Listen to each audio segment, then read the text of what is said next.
Hello again, Gregg Bell, the News Tribune. It's 3 a.m. in Pittsburgh. Do you know where your Seahawks season is?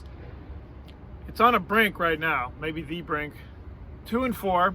It's the third time in Pete Carroll's 12 years this team's been 2-4. The other times, 2015, months after the Super Bowl loss in the last play to New England, that team rallied with 8 wins in its final 10 games to make the wild card playoffs. They won that freezer box game in Minneapolis in the first round of the playoffs in the wild card round. Then they lost on the road at Carolina the following week to end their season, but they finished 10-6 that year after starting 2-4.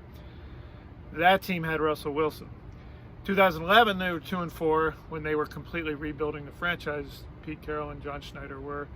Tavares Jackson was the starting quarterback the year before they drafted Russell Wilson. So that's where they are now, 2-4, but without Wilson. So the last time we were 2-4 without Wilson was 2011. Tonight, what did we learn? One, that Geno Smith, if he has a running game, Geno Smith in this offense can win games. We saw that they decided to go to the run in the second half. They did not do it for the entire second quarter. They only had 6 plays for 10 yards in the second quarter tonight. The Steelers ran 20 plays and went from 0-0 game to 14-0 Pittsburgh in that second quarter. Then Pete Carroll came out in the second half and told Shane Waldron run the ball. And they did.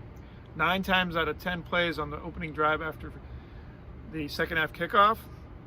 Touchdown Seahawks cutting the Steelers lead to 14-7 right back in the game. Alex Collins had 58 yards, 58 of his 101 on that opening drive of the second half. But importantly, by the end of the game, Alex Collins was on the sidelines in overtime, unavailable with hip and glute injuries, which meant DJ Dallas and Travis Homer were their only running options for Seattle in overtime, and that's why Geno Smith had to put the game in his hands. Big loss in overtime to Smith's chances to rally when Alex Collins was unavailable. Collins got hurt apparently on the 15-yard run that was a key play in the game. After the fumble overturned by the league headquarters in New York, Ben Roethlisberger's fumble when he threw it, brought the ball back down, originally ruled incomplete on a replay challenge by Pete Carroll, overruled to a fumble. Seattle had a 17-17 game in the ball at the Pittsburgh 35. Late in the fourth quarter, first play of that drive, Alex Collins goes for 15 yards around left end.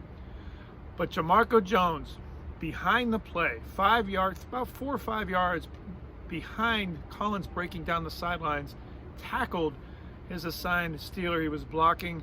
Jones was playing left guard because Damian Lewis had a sprained AC joint in his shoulder and didn't play in the second half. Jones' holding penalty ruined not only the drive, but it pushed Seattle out of field goal range. That became cemented when on third down, they throw a wide receiver screen to Freddie Swain that lost 4 yards. Really inexplicable play. On a 3rd and 10, a running play for 5 yards gets you on the edge of field goal range.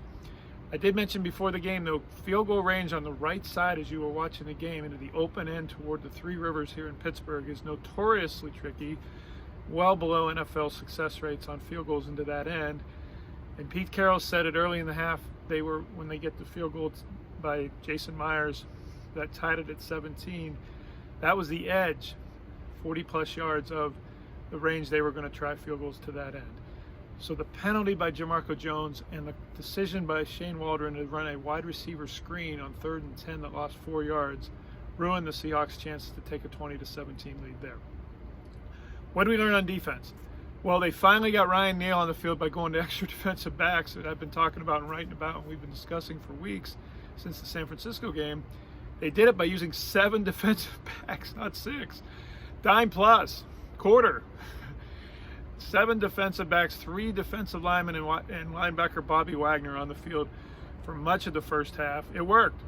It got Ryan Neal on the field. What also worked was it got Jamal Adams closer to the line of scrimmage. But a really curious game plan for Seattle. 7 of the first 14 plays by the Steelers offense, Jamal Adams was at the line of scrimmage. 5 of those 14 plays, he was blitzing. 36% of the time, he was a 5% blitzer coming into the game. He had blitzed on 5 of the first 14 plays, and then none of the next 20, 22 in fact. I was charting him in the press box.